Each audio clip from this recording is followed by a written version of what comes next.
गरीब लोगों को अधिकार दिए थे, जमीनों के अधिकार दिए थे, उन लोगों को अपने पांव पे खड़ा होने के एक रास्ते उनको दिखाए थे।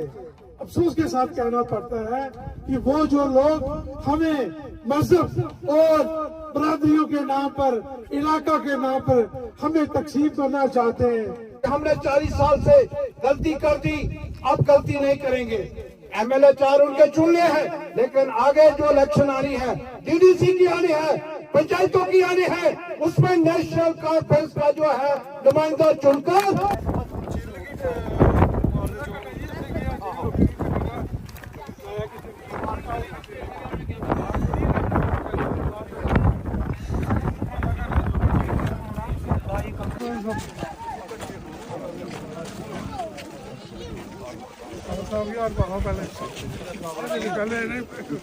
प्रेसिडेंट साहब की बात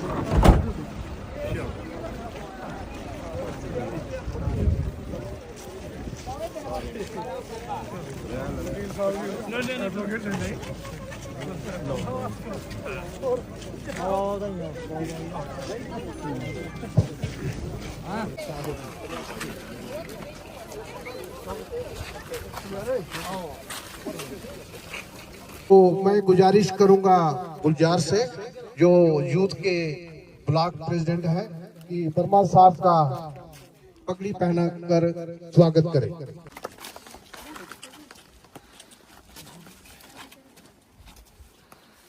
और हमारे ब्लॉक लाठी के सदर खालिद हुसैन मलिक जी, मलिक साहब का भी पगड़ी पहनकर स्वागत करें। सब साथी ताली बजाएंगे। नेशनल कॉन्फ्रेंस साथी नारा जोर से बोलेंगे। National conference, national conference. सभी को आमंत्रित करूंगा। सबसे पहले हमारे खुसूसी प्यारे बुजुर्गों, ख्वातीन हजरात, मेरे हम उम्र भाई और बहनों, जाहिदा कबीर की तरफ से आप सबको प्यार भरा सलाम कबूल हो। मैं दिल की उम्मीद गहराई से आप सामीन का शुक्र अदा करती हूँ कि आपने मुझे यहाँ स्टेज पे खड़े होने के काबिल समझा, और मैं साथ में सुनील जी का भी शुक्र अदा करती हूँ कि वो इस टाइम हमारे बीच आए। उनका बहुत बहुत धन्यवाद। जैसे कि आप जानते हैं कि अभी हमारा जो सबसे बड़ा मसला है रोड का मसला है। 10-12 साल पहले ये सर्वे हुआ था किरची टू सेवज, यहाँ तक के 4-5 किलोमीटर रोड भी बन गया है। उससे आगे क्या है क्या नहीं वो हमें नहीं पता। जैसे कि हमें DC ऑफिस गए और 2-3 बंदे और साथ में गए थे। हमने जब DC मैडम से बात की, उनने बोला कि आपका जो रोड है वो प्रोसेस में है और क्लियरेंस नहीं मिल रही है। फिर मैंने सोचा क्लियरेंस क्यों नहीं मिल रही है। फिर मैंने एक्शन साहब को जब कॉल किया, एक्शन साहब से जब बात हुई तो उनने बोला कि जावेद साहब जो फॉरेस्टर है उनने क्लियरेंस नहीं दी है, क्योंकि 1-2 किलोमीटर के बीच में 250 पेड़ आ रहे हैं, तो तकरीबन 250 पेड़ आ ही रहे हैं। तो मैंने सोचा तो चलो हम एक काम करते हैं, आगे आप मौका करो, अगर 250 पेड़ होंगे तो हम आपको फोर्स नहीं करेंगे रोड बनाने के लिए। PWD जब आए 2-3 दिन पहले, तो उन्हें जब देखा तो कोई पेड़ कोई कुछ नहीं था। हम ये पता करना चाहते हैं कि अगर पेड़ कोई कुछ नहीं है तो क्लियरेंस क्यों नहीं मिल रही है। फिर उन्हें बोला कि अभी जो दूसरा रोड बना है, नया सर्वे हुआ, उसका ऑनलाइन रिकॉर्ड नहीं चढ़ा है। रिकॉर्ड किसने चढ़ाना है? हमने तो नहीं चढ़ाना। उनको खुश किया जाए और उनके से लिया जाएगा। मैं वर्मा साहब से कहूंगा ये नोट करें बात, ये बड़ों से बात करनी है कि यहाँ क्या है, मुदाखलत है, यहाँ मुदाखलत है बाहर से, वरना ये तो सीधा सा पहले का सर्वे है, उसके लिए सेव उधार के लिए वो है। बल्कि इससे आगे मुझे जब भी मौका मिला है किसी स्टेज पर बोलने का, मैंने इससे बड़ा, क्योंकि मेरी विजन बड़ा है, मेरा छोटा विजन, मैं छोटी बातें नहीं लेता, मैं बड़ी बातें लेता हूँ जिनका नस्लों को फायदा।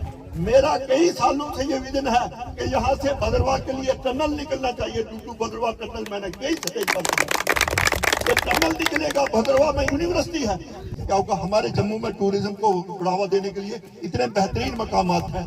ये तो ज्यादा लंबा है कि यहाँ से उसके लिए सेवाधार के लिए भी बन सकता है, लेकिन ये तो बिल्कुल सिंगल स्टैंड का है ये। तो ये कि ये हमारी बड़ी जो है हमारी सड़कें, क्या हालत है सड़कों की, इनकी डेवलपमेंट, बहरहाल इसके टेंडर हुए हैं, काम लगे हो सकते। हमारे नौजवान साथी जो हमें बेरोजगार पड़े हुए, नौकरियां नहीं मिल रही है, तो आज जो रोड हमारा कंप्लीट होता, टूरिस्ट चला होता, तो कुछ हमारे नौजवान साथी जो कुछ न कुछ जहाँ रोजगार हासिल करते, गरीब गुरबा लोग जहाँ वो तो कुछ नहीं रेडी ही लगाते थे, टूरिस्ट चला होता था जहाँ कुछ न कुछ रोजगार कारोबार करते। उनको पता है कि स्कूल तो दिए लेकिन स्टाफ कैसे मिले, अस्पताल तो दिए लेकिन डॉक्टर कैसे बने।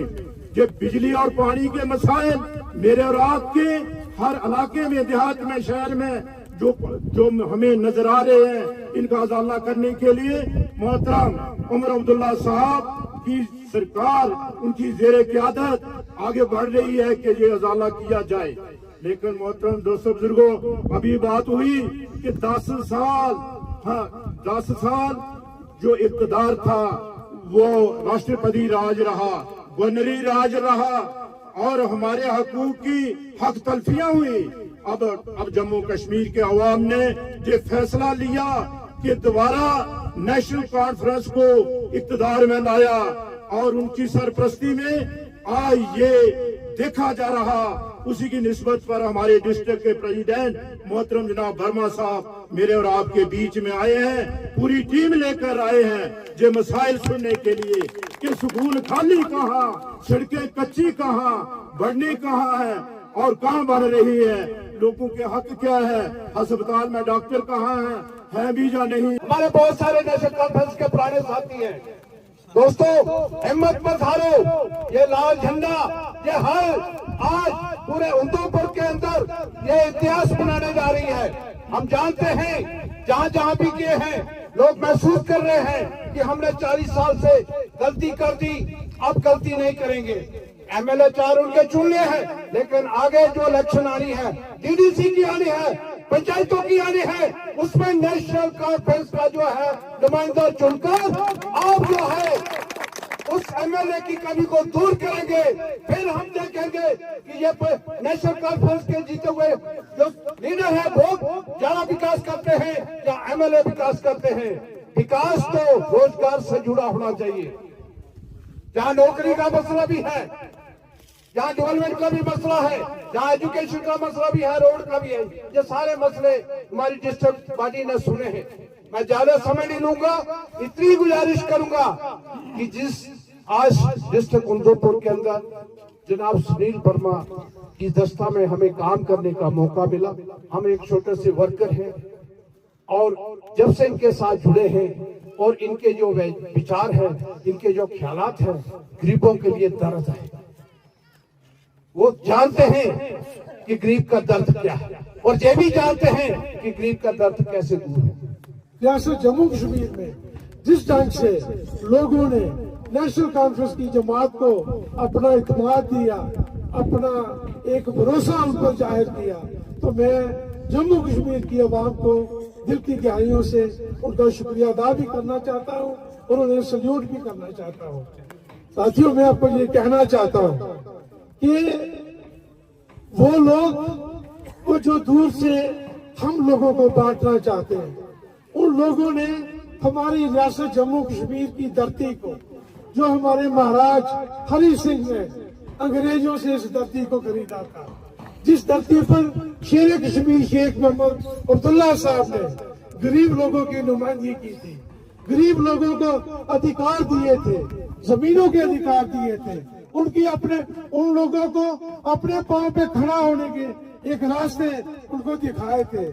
अफसोस के साथ कहना पड़ता है कि वो जो लोग हमें मजहब और बरादरियों के नाम पर, इलाका के नाम पर हमें तकसीम करना चाहते हैं, वो लोग अपनी साजिशों में कामयाब हो गए। उन्होंने हमारे रियासत जम्मू कश्मीर को 2 हिस्सों में तकसीम कर दिया, 2 टुकड़े कर दिए। लद्दाख को हमसे छीन लिया, जम्मू कश्मीर को अलग कर दिया। और देखो, ये रियासत, ये जो जहां जिस धरती पे हम खड़े हैं, एक वक्त था ये आजाद मुल्क हुआ करता था, जहां वजीर आजम हुआ करते थे।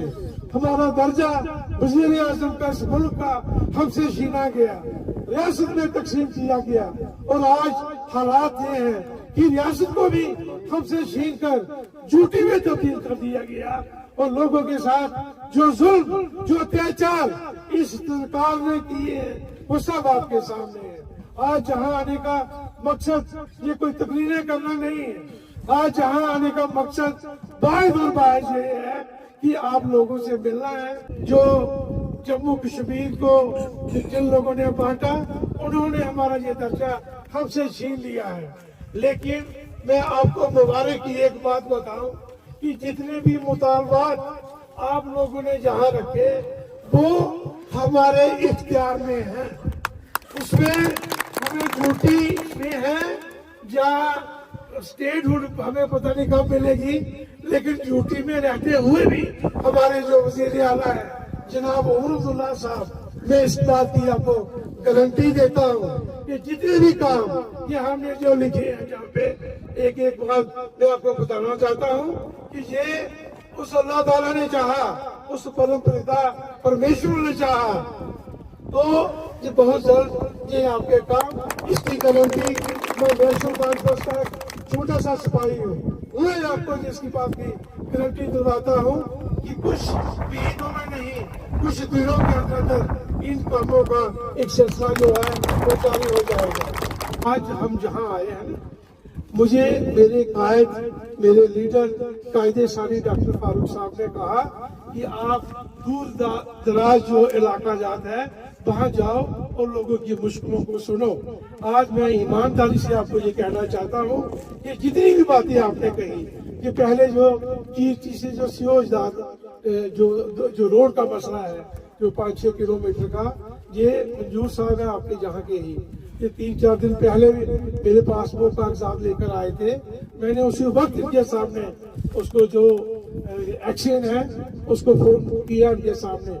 मैं हमेशा स्पीकर ऑन करके ही बात करता हूँ, तो मैंने इन्होंने सुना, मैंने जब उसको पकड़ा कि ये क्या मामला क्या है, तो उन्होंने अपनी बात रखी।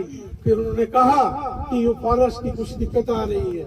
मैंने उनको कहा कि ये जो दिक्कत आ रही है वो मुझे सौंप दो, मैं दिक्कत आपकी दूर कर दूंगा। लेकिन ये है क्योंकि मैंने सुना कि कुछ जो शरारती लोग हैं, जो अवाम दुश्मन लोग हैं, वो इसका थोड़ा सा वो जो मैप है वो कुछ गड़बड़ करना चाहते हैं। लेकिन मैंने उस एक्शन को बता दिया, मैंने कहा साहब सुन लो, ये मसला जो है ये नेशनल कॉन्फ्रेंस के टेबल पे आ चुका है और मैं इसकी वकालत कर रहा हूँ, नोट कर लो। और ये अब ये बात जो है वो टेढ़ी मेढ़ी नहीं होनी चाहिए। जिस तरह से ये लोग चाहते हैं वहीं से जो आपने सर्वे किया है और वहीं से रोड को बढ़ना चाहिए। और अगर आपको कोई दिक्कत आएगी फॉरेस्ट की, उसके जिम्मेदारी मेरी। और उसके बावजूद भी कोई आपके लिए कन्वीनियंट नहीं हुआ कि ये जो हमारे जो जहाँ के लोग हैं ये आपको रास्ता बताएंगे कि इधर